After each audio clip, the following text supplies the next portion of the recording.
Hi friends, എല്ലാവർക്കും ഒരു ശുഭദിനം നേരുന്നു. രാവിലത്തെ കലാപരിപാടികളൊക്കെ കഴിഞ്ഞ് ഞാനും മകനും കൂടെ തൊട്ടടുത്തൊരു അമ്പലത്തിൽ പോവുകയാണ്. നാളെ അവിടുത്തെ കുംഭാഭിഷേകമാണ്. അപ്പോൾ ഇന്ന് അതനുബന്ധിച്ച് കുറേ പൂജകളും കാര്യങ്ങളൊക്കെ ഉണ്ട്. അപ്പോൾ ഇന്ന് അവിടെ ഉച്ചയ്ക്ക് പോയാൽ കഞ്ഞി കുടിക്കാമെന്നുള്ള രീതിയിൽ പോവുകയാണ്. വിഷ്ണുവിന് എന്ന ഉച്ചയ്ക്ക് ഞാൻ ചോറാണ് കൊടുത്തേക്കുന്നത്, പക്ഷേ ഡെയിലി അവൾ ദോശ വേണമെന്ന് ചോദിക്കും. അപ്പോൾ അങ്ങനെ ഇന്ന് ഞാൻ ദോശയാണ് കൊടുത്തേച്ചത്. നമുക്ക് രണ്ടുപേർക്കും ഇവിടെ കഞ്ഞി കുടിക്കുക എന്നുള്ളതിൽ നമ്മൾ ഇവിടെ വന്നു. ഇവിടെ കുറേ പൂജകളൊക്കെ ഉണ്ട്. ഇത് അമ്പലത്തിന് മുന്നിലെത്തി. ഇവിടുത്തെ ഒരു നല്ലൊരു ഭംഗിയുള്ളൊരു കുളമാണ്. ഇതൊരു ഭദ്രകാളി ക്ഷേത്രമാണ്. ഭദ്രകാളിയും ഭഗവതിയും അങ്ങനെയൊക്കെ പ്രതിഷ്ഠകളുണ്ട്.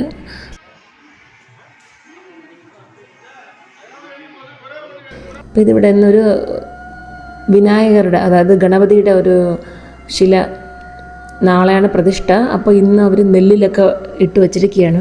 അപ്പോൾ അതിനെയൊക്കെ പുറത്തേക്ക് എടുത്ത് ചെറുതായിട്ട് പോറ്റി പൂജയൊക്കെ ചെയ്ത് വേറൊരു പാത്രത്തിലോട്ട് മാറ്റുന്ന ഒരു രീതിയാണ് ഇതാ കണ്ടുകൊണ്ടിരിക്കുന്നത് കേട്ടോ. ചാക്ക് നിറയെ നെല്ല് വെച്ച് അതിലുണ്ടായിരുന്നു. ഇപ്പോൾ അതിനെ പുറത്തെടുത്ത് വെച്ചിട്ട് അഭിഷേകമൊക്കെ ചെറുതായിട്ട് ചെയ്ത് മന്ത്രങ്ങളൊക്കെ ചെയ്ത് നമ്മളെല്ലാം തൊഴാൻ പറഞ്ഞു. ഇനി അടുത്ത് 12 വർഷം കഴിഞ്ഞിട്ടുണ്ടെങ്കിൽ ഇനി അതിന് സാധിക്കുകയുള്ളൂ എന്നൊക്കെ പറഞ്ഞിട്ട് ചെറിയ പൂജകളൊക്കെ ചെയ്ത് പ്രതിഷ്ഠ നാളെയാണ്.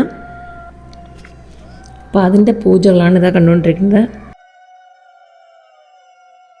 നമ്മൾ ക്ഷേത്ര ദർശനമൊക്കെ കഴിഞ്ഞ് പുറത്ത് വന്നു കേട്ടോ. എന്നാലും പോയ കാര്യം, അതായത് വിചാരിച്ചുകൊണ്ട് പോയ കാര്യം സാധിച്ചില്ല. കഞ്ഞി കുടിക്കാമെന്നല്ലേ പോയത്. ഇന്നവിടെ അന്നദാനം ഇല്ല. നാളെ കുംഭാഭിഷേകത്തിനാണ് കഞ്ഞിയല്ല സദ്യയുണ്ട് എന്ന് പറഞ്ഞു. അപ്പോൾ ഇനി എന്തായാലും വീട്ടിൽ പോയി വല്ലതും വച്ച് കഴിച്ചാലേ നിവൃത്തിയുള്ളൂ.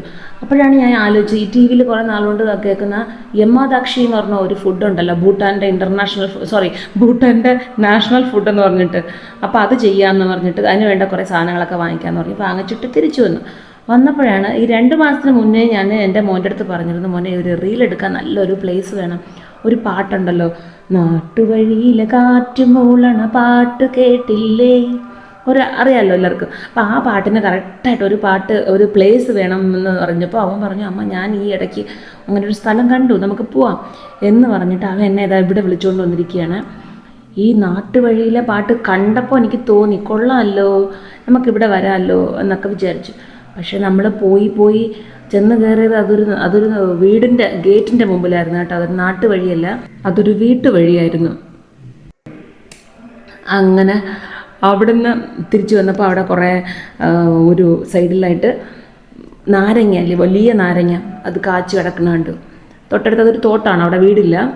അപ്പോൾ അതിങ്ങനെ താന്ന് നടന്നപ്പോൾ ഞാൻ അവൻ്റെ അടുത്ത് പറഞ്ഞു, എനിക്കൊരു നാരങ്ങ പറിച്ച് താന്ന്. അപ്പോൾ ഇതിൻ്റെ ഓണർ ചേട്ടൻ ആരെങ്കിലും കാണണമെങ്കിൽ, നമ്മളിത് ഒന്നേ പറിച്ചിട്ടുള്ളൂ കേട്ടോ. നിങ്ങൾ ഇന്ന് നിറയെ കാച്ചു കിടപ്പുണ്ട്, നിങ്ങൾക്ക് അറിയില്ലെങ്കിൽ ഇതിൽ കൂടെ അറിയിക്കുകയാണ്. നമ്മളെപ്പോലെ ആരെങ്കിലും വന്ന് പറിച്ചുകൊണ്ട് പോകുന്നതിന് മുമ്പേ വേണമെങ്കിൽ പറിച്ചുകൊണ്ട് പൊയ്ക്കോളൂ. ഇഷ്ടത്തിന് നാരങ്ങയുണ്ട്. ഈ സ്ഥലം എനിക്ക് കറക്റ്റ് അറിയില്ല, നമ്മളെ വീടിനടുത്തുള്ളൊരു സ്ഥലം തന്നെയാണ്. നമ്മളങ്ങനെ വെജിറ്റബിൾസ് എല്ലാം വാങ്ങിച്ചിട്ട് വീട്ടിലെത്തിയപ്പോൾ മണി 2 കഴിഞ്ഞു. പച്ചക്കറികളെല്ലാം കയ്യോടെ എടുത്ത് ഫ്രിഡ്ജിൽ വെച്ചില്ല എന്നുണ്ടെങ്കിൽ അതൊക്കെ വേസ്റ്റാവും. കാരണം നട്ടുച്ചയ്ക്ക് വാങ്ങിച്ചതല്ലേ. പിന്നെ ഈ നാട്ടുവഴിയും തേടി നടന്നില്ലേ, അപ്പോൾ അത് കാരണം എല്ലാവർക്കും ഒന്ന് ഡ്രൈ ആയിട്ടുണ്ട് വണ്ടിയിലിരുന്നിട്ട്. മല്ലിയിലയും പുതിന ഇതൊക്കെ ഒന്ന് ചൂടോടെ ഇരിക്കുകയാണ്. സോ ഇതൊക്കെ ഒന്ന് അതിൻ്റേതായ സ്ഥാനങ്ങളിൽ മാറ്റണമെന്ന് വിചാരിച്ചു. പിന്നെ അത് കഴിഞ്ഞിട്ടാണ് യമ്മാദാക്ഷി വയ്ക്കാമെന്ന് വിചാരിച്ചത്. അത് വളരെ സിമ്പിളാണ്, അതിൻ്റെ ഇൻഗ്രീഡിയൻസ് എല്ലാം വളരെ കുറവ് തന്നെയാണ്. എങ്ങനെ ഇരിക്കുമെന്നൊന്നും എനിക്കറിയില്ല, പക്ഷേ നല്ലൊരു കോൺഫിഡൻ്റ് ഉണ്ടായിരുന്നു എനിക്ക്. ശരി, എന്തായാലും നമുക്ക് കഞ്ഞി കുടിക്കാൻ പോയാൽ നമുക്ക് ശരി യമ്മാദാക്ഷി വെച്ച് കഴിച്ചാൽ അല്ലേ. ഉച്ചയ്ക്ക് പയറ് കഞ്ഞി കുടിക്കാമെന്ന് പറഞ്ഞ് പോയ നമ്മളാണ്, അതിനേക്കാളും കുഴപ്പമില്ലല്ലോ എന്ന് പറഞ്ഞിട്ടാണ് നമ്മളിങ്ങനെ ചെയ്യാമെന്ന് വിചാരിച്ചത്. ഇത്രയും പാക്ക് ചെയ്തതിന് ശേഷം ബാക്കിയുള്ളത് കെട്ടാം.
കേക്കിൽ ചെയ്യാനുള്ള ബട്ടർ ഞാൻ തന്നെ ഇവിടെ വീട്ടിൽ റെഡി ചെയ്ത് വെച്ചിരിക്കുകയാണ്. ഇപ്പോൾ ഇതിൽ നിന്ന് തന്നെ ഞാൻ ബട്ടർ എടുത്തിടാൻ പോകാനായിട്ടാ.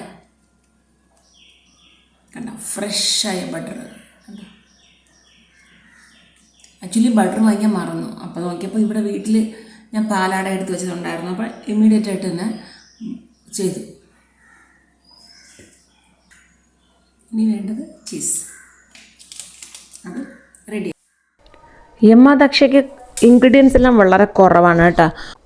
ഒരു വലിയ സവാള, ഒരു ക്യാപ്സിക്കം, ഒരു ടൊമാറ്റോ, ഒരു 4-5 പച്ചമുളക്, കുറച്ച് വെളുത്തുള്ളി, 4-5 അല്ലി, പിന്നെ ഒരു സ്പൂൺ ബട്ടർ, ചീസ്.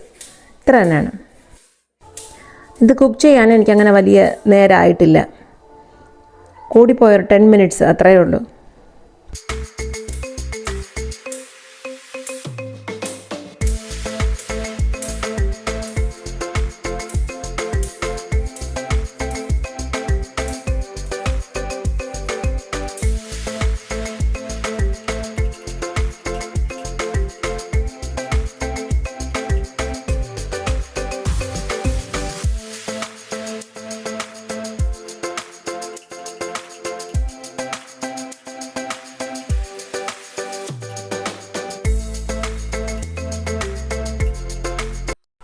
അപ്പോൾ ഞാനിവിടെ ഒരു പാനല്ല, ഇവിടെ അപ്പച്ചട്ടിയില്ലേ, അപ്പം ചുടുന്ന, അതാണ് വെച്ചിട്ട് കൊടുത്തിട്ടുള്ളത് കേട്ടോ. അതിലേക്ക് കുറച്ച് വെളിച്ചെണ്ണ ഒഴിക്കാം. ഒപ്പം തന്നെ നമുക്ക് 1-2 സ്പൂണ് ബട്ടർ കൂടി ഇട്ട് കൊടുക്കാം. ഞാൻ ഈ വീഡിയോ കണ്ടിട്ടുള്ളതിൽ എല്ലാവരും നോൺ സ്റ്റിക്ക് പാത്രമാണ് ഉപയോഗിച്ചിട്ടുള്ളത്. പക്ഷേ എനിക്ക് നോൺ സ്റ്റിക്ക് എന്ന് പറഞ്ഞാൽ ഈ ഒരു അപ്പച്ചട്ടി മാത്രമേ ഉള്ളൂ. ഞങ്ങളുടെ വീട്ടിലങ്ങനെ നോൺ സ്റ്റിക്ക് പാത്രം അങ്ങനെ വാങ്ങിക്കാറില്ല. കാരണം അതിലെന്തെങ്കിലും ഒരു സ്ക്രാച്ച് ആയി കഴിഞ്ഞാൽ പിന്നെ കണ്ണും കാണില്ല. നമ്മളത് യൂസ് ചെയ്യുന്നത് നമ്മുടെ ശരീരത്തിന് അത്ര നല്ലതല്ലല്ലോ. അത് കാരണം എനിക്കങ്ങനെ പാത്രങ്ങളില്ല. അപ്പോൾ ഞാൻ ശരി അപ്പച്ചട്ടി എടുത്ത് നോക്കാം, എങ്ങനെയാണെന്ന് നോക്കാം. യൂഷ്വലായിട്ട് എനിക്ക് അപ്പച്ചട്ടി 6-7 മാസം ആകുമ്പോൾ എനിക്ക് മാറ്റേണ്ടി വരും. അതെവിടെയെങ്കിലും ഒന്ന് സ്ക്രാച്ച് കാണും. അപ്പോൾ അതുപോലെ നമ്മളെല്ലാം അങ്ങ് മാറ്റിക്കൊണ്ടിരിക്കാൻ പറ്റില്ലല്ലോ. ഇങ്ങനെ ബട്ടർ ഉരുകി വരുമ്പോൾ നമുക്ക് കട്ട് ചെയ്ത് വെച്ചിരിക്കുന്ന പച്ചമുളക് ഇട്ട് കൊടുക്കാം. എന്നിട്ട് അതോടൊപ്പം തന്നെ വലിയ ഉള്ളിയും ക്യാപ്സിക്കവും തക്കാളിയും എല്ലാം ഒന്നിട്ട് കൊടുക്കാം. അങ്ങനെ തീരെ അങ്ങനെ ഫ്രൈ ഒന്നും ആവണമെന്ന് ആവശ്യമില്ല. ചില വീഡിയോയിൽ ഞാൻ അങ്ങനെ കണ്ടെന്ന് വെച്ചാൽ അതങ്ങനെ ഇട്ട് വെള്ളം ഒഴിച്ച് മൂടി വെച്ച് വേവിക്കുകയാണ് കണ്ടത്. പക്ഷേ ഞാനത് ചെറുതായിട്ടൊന്ന് വഴറ്റി കൊടുത്തു. അതിൻ്റെ ഒരു പച്ചമണം നമ്മൾ എങ്ങനെയാണെന്ന് അറിയില്ലല്ലോ, അത് കാരണം. പക്ഷേ എനിക്ക് വന്ന റിസൾട്ട് ഉഗ്രനായിരുന്നു കേട്ടോ, അടിപൊളിയായിരുന്നു. ഞാനന്ന് വെറും ചോറും ഇതും മാത്രമായിരുന്നു, പിന്നെ ഒരു പപ്പടം കൂടെ ഉണ്ടായിരുന്നു. ഇനി നമുക്ക് അല്പം ക്യാപ്സിക്കവും തക്കാളിയും കൂടെ ഇട്ട് കൊടുക്കാം. പിന്നെ ഇതിൽ ഉപ്പിടുമ്പോൾ മാത്രം ഒന്ന് സൂക്ഷിച്ചിടണം. ചീസ് ഇടുമ്പോൾ ചീസിൽ ഓൾറെഡി ഉപ്പ് കാണും. അപ്പോൾ അതനുസരിച്ചുള്ള ഉപ്പ് നോക്കിയിട്ടിട്ടാൽ മതി. ക്യാപ്സിക്കത്തിൽ വേണമെങ്കിൽ കളറായിട്ട് കിട്ടുകയാണെങ്കിൽ അങ്ങനെ ഇടാം, അതൊരു കളർഫുള്ളായിരിക്കും. എനിക്ക് ആ കടയിൽ കഷ്ടിച്ച് ഒരു 3 ക്യാപ്സിക്കം ഉണ്ടായിരുന്നു. ഞാൻ 2 വാങ്ങിച്ചു. അത്ര തന്നെ. നമ്മൾ ചെന്നൈയിലിരിക്കുമ്പോഴാണ് മാർക്കറ്റിലൊക്കെ പോകുമ്പം നമുക്ക് എന്ത് വേണമെങ്കിലും എടുക്കാം, അത്രയ്ക്ക് വെറൈറ്റീസ് ഉണ്ടാകും. പക്ഷേ ഇവിടുത്തെ മാർക്കറ്റിൽ നമുക്ക് അതൊക്കെ കുറച്ച് കുറവാണ്. അപ്പം അങ്ങനെയുള്ള കുറേ കാര്യങ്ങളൊക്കെ ഒന്ന് മിസ് ചെയ്യുന്നുണ്ട്, ചെന്നൈ മിസ് ചെയ്യുന്നു. ഉപ്പിട്ട സമയത്ത് തന്നെ ഞാൻ 1 സ്പൂൺ പെപ്പർ പൗഡർ കൂടെ ഇട്ട് കൊടുത്തു കേട്ടോ, അത് പറയാൻ വിട്ടുപോയി. അതിട്ട് കൊടുത്തിട്ട് കുറച്ച് വെള്ളം ഒഴിച്ച് അടച്ചിട്ട് വേവിക്കണം.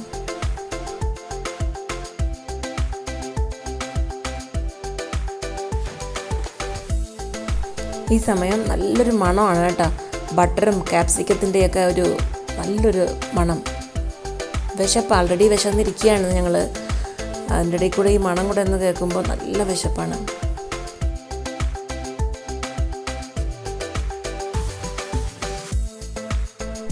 ഈ സമയം നമുക്ക് ഇതിലേക്ക് 2-3 ചീസ് കൂടെ ഇട്ട് കൊടുക്കാം കേട്ടോ.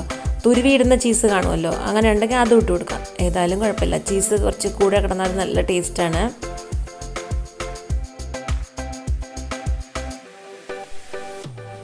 ഇത്രയേ ഉള്ളൂ സംഭവം. ദക്ഷി റെഡി. ചീസൊന്ന് ഉരുവി വരണം, അത്ര തന്നെയാണ്.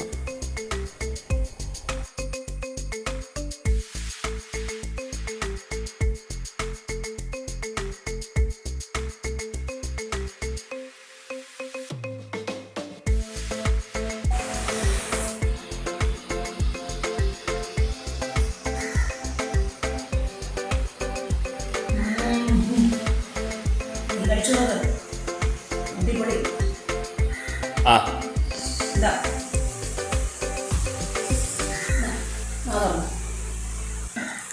ഉം. ഉം.